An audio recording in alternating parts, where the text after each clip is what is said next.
আজকের এই শিল্পকর্মে আমি তুলে ধরেছি আমাদের অতি পরিচিত কিন্তু অপার সৌন্দর্যের এক ফুল, কাঠগোলাপ। বসন্ত কিংবা গ্রীষ্ম, কাঠগোলাপ তার কোমল সৌন্দর্য আর মিষ্টি ঘ্রাণে রাঙিয়ে তোলে চারপাশ। তবে আজকের এই কাঠগোলাপ ফুলের জন্ম হয়েছে একটি কাঠের তৈরি মিরর বেইজের বুকে, টেক্সচার পেস্ট আর ভালোবাসার ছোঁয়ায়। প্রথমে আমি একটি খালি কাঠের মিরর বেইন বেছে নিই, খালি জায়গা যেখানে চিন্তা আর কল্পনা একসাথে মিশে যায়। তারপর ব্যবহার করি টেক্সচার পেস্ট। এটি এমন একটি পুরু ঘন উপাদান যা ক্যানভাস কিংবা অন্য কোনো সারফেসে উচ্চতা ও গভীরতা তৈরি করে। প্যালেট নাইফ দিয়ে প্রতিটি পাপড়ি ধীরে ধীরে গড়েছি, যেন বাস্তব কাঠগোলাপের মতোই হয় কোমল ও আকর্ষণীয়।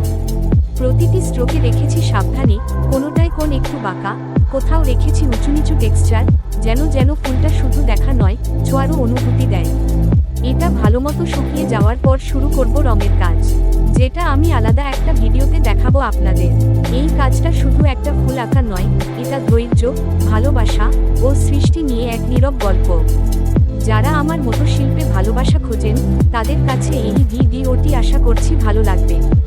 আপনারা কমেন্ট করে জানাতে পারেন কেমন লেগেছে। ধন্যবাদ পাশে থাকার জন্য। শিল্প বাঁচে শিল্পীর হাতে, আর শিল্পী বাঁচে দর্শকের ভালোবাসায়।